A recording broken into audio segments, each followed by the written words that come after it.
तत्काल न्यूज, आवाज हिंदुस्तान की।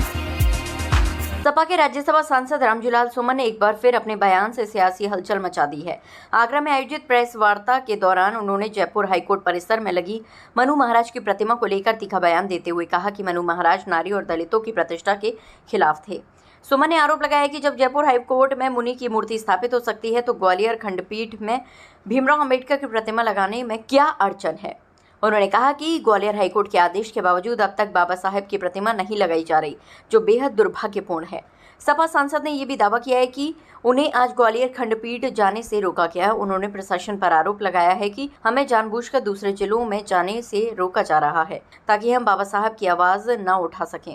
रामजीलाल सुमन ने चेतावनी भरे लहजे में कहा कि अगर जल्द ही ग्वालियर खंडपीठ में डॉक्टर भीमराव अंबेडकर की प्रतिमा नहीं लगाई गई तो बड़ा आंदोलन किया जाएगा।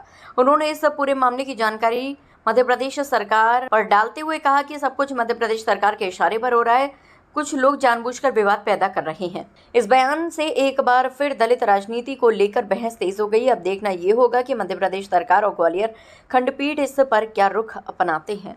आज हमारा ग्वालियर जाने का कार्यक्रम था और मुझे बेहद अफसोस के साथ कहना पड़ता है, आप लोग जानते हैं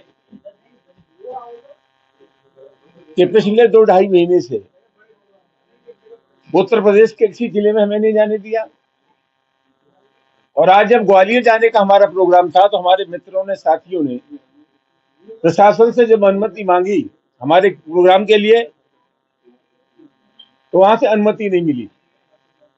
ग्वालियर जाने का हमारा मतलब सीधा सीधा ये था कि 3 बार मध्य प्रदेश उच्च न्यायालय के मुख्य न्यायाधीश ने ग्वालियर में जो खंडपीठ है हाई कोर्ट की, उसके प्रांगण में बाबा साहब डॉक्टर अम्बेडकर की मूर्ति लगाने का आदेश दिया था। यह अत्यधिक चिंता का सबब है कि कुछ लोग जानबूझ करके ऐसे हालात पैदा कर रहे हैं जिसके चलते वहां तनाव पैदा हो।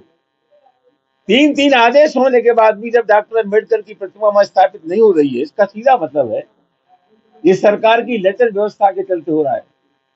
और मैं आरोप लगाना चाहूंगा कि मध्य प्रदेश की सरकार के इशारे पर हो रहा है। ये एक मनोवृत्ति है। ये वही लोग हैं जब हिंदुस्तान का संविधान बन रहा था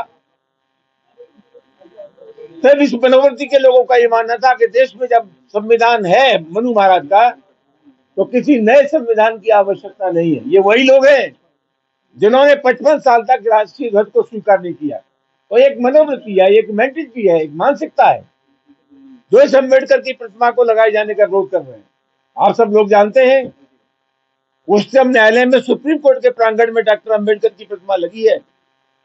और मजेदार बात यह है कि जयपुर हाई कोर्ट के सामने मनु महाराज की प्रतिमा लगी है जो नारी की प्रतिष्ठा और दलितों की प्रतिष्ठा के खिलाफ थे। ये अजीब मजाक है। हम वहां लोगों को समर्थन देने जा रहे थे जो डॉक्टर अम्बेडकर की प्रतिमा लगाए जाने के पक्षधर है।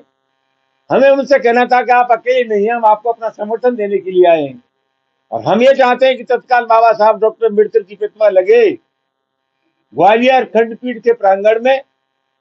यह अत्यधिक चिंता का विषय है और मध्य प्रदेश की सरकार का जो रवैया है वो अत्यधिक चिंता का विषय है। हम सरकार की शक्तियों को जानते हैं।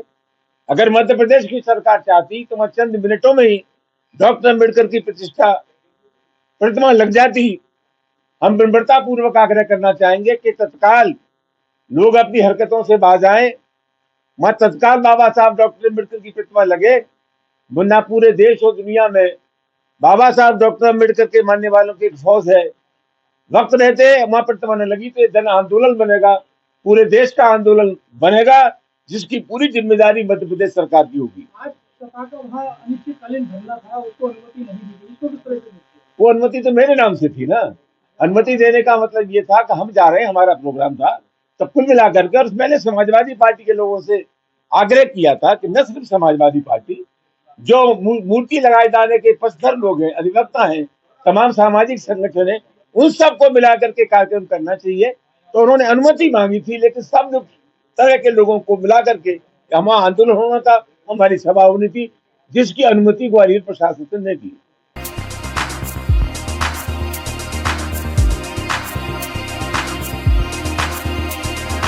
तत्काल न्यूज, आवाज हिंदुस्तान की।